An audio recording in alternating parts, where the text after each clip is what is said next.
Question number 11 बघूया. If a first term of AP is a second term is a B and a last term is C, then show that the sum of all term A plus C, B plus C minus 2A and upon 2B minus A. First term काय दिले तर आपल्याला T1 equal to घेतले आपण A, T2 equal to घेतले आपण B आणि Tn equal to घेतले आपण C. नंतर दिले आपल्याला D equal to T2 minus T1 आणि इक्वल टू घेतले आपण B मायनस A. मग Tn इक्वल टू घेतलेला आपण काय तर आपला A प्लस मायनस 1 आणि B upon A. C minus A equal to घेतले आपण N मायनस 1 आणि B upon A. C minus A upon B minus A equal to N minus 1 plus केला आपण त्याला 1 इक्वल टू N म्हणजे येणार C minus A plus B minus A upon B minus A equal to N. तर Sn equal to काय येणार आपला N upon 2 T1 plus Tn.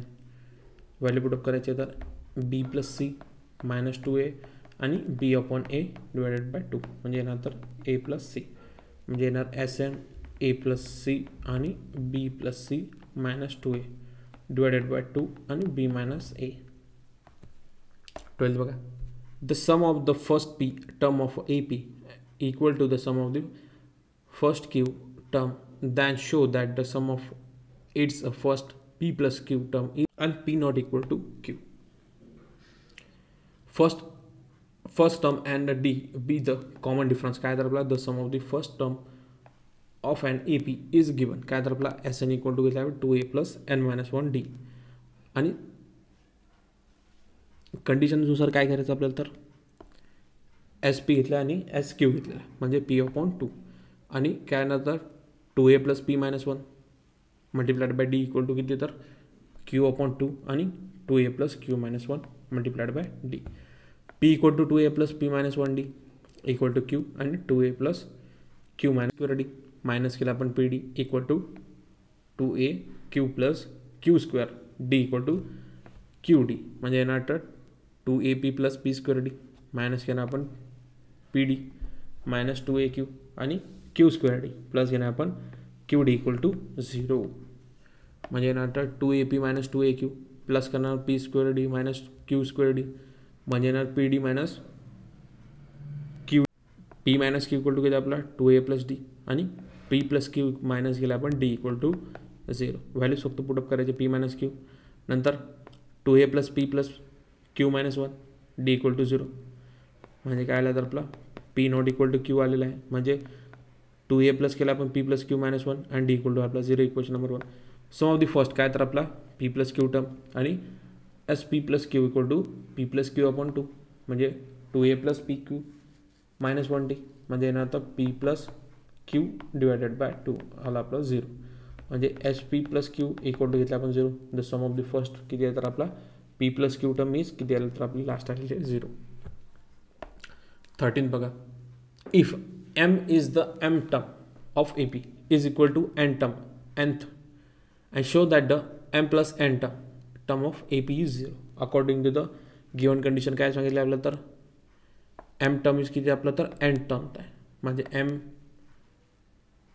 A plus M minus 1D equal to N A plus N minus 1D म्हणजे येणार तर MA plus MD आणि M. आता NA plus ND आणि घेणार आपण N minus 1 MA plus M square D minus MD equal to NA plus N square D minus ND म्हणजे MA plus M square D minus करणार आपण MA minus NA plus करणार N square D N square D minus करणार MD minus ND equal to 0 म्हणजे AM minus M plus N plus D आणि A plus N minus D equal to M minus N equal to 0.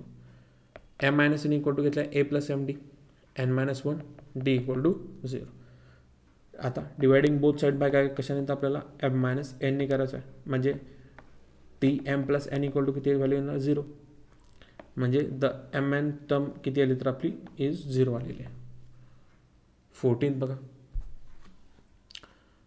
₹1000 is invested at a 10% simple interest and check at the end of the every year if the total interest amount is AP and if the AP then find the interest amount after 20 years for the complete the following activity. ठीक है. Simple interest formula आपला principal multiply by rate of interest multiply by numbers of year and divided by करणार आपण 100ने. Simple interest for किती आहे तर 1 इयरसाठी किती आपला 1000 multiply by 10 multiply by 1/100. Simply काय येतील तर 2 0 कॅन्सल, 1 0 1 0 कॅन्सल, म्हणजे आपला आन्सर किती येईल तर इथे आपला 1000 येईल, इथे आपला 100. नंतर सिम्पल इंटरेस्ट आफ्टर 2 इयर किती येणार आपला, फक्त काय नंबर्स ऑफ इयर चेंज होतील, म्हणजे आन्सर किती नंतर 200 येणार आहे. सिम्पल इंटरेस्ट आफ्टर 3 इयर किती येणार आहे तर व्हॅल्यू सेम राहील, फक्त काय तर इयर चेंज होईल आपला, किती येईल तर इयर चेंज होईल, म्हणजे इयर किती आपला 3 इयर आपला आन्सर येईल. ठीक आहे. आता according the simple interest 4 5 and 6 year will be 400 500 and 600 येणार आहे. ठीक आहे. फ्रॉम डी इक्वल टू किती डिफरन्स किती आपलं तर 100. Amount of simple interest after 20 year किती येणार आपला टी एन इक्वल टू घेणार आपण a+n-1/d. T20ची व्हॅल्यू किती आपले तर घेतली आपण इथे 100 + 20 - 1 आणि डीची व्हॅल्यू आपली 100 आहे, म्हणजे T20 इक्वल टू किती येईल तर आपली 2000 आपले आन्सर आला आहे. म्हणजे अमाऊंट ऑफ सिम्पल इंटरेस्ट किती आहे 20, आपल्याला 2000 आपल्याला मिळणार आहे.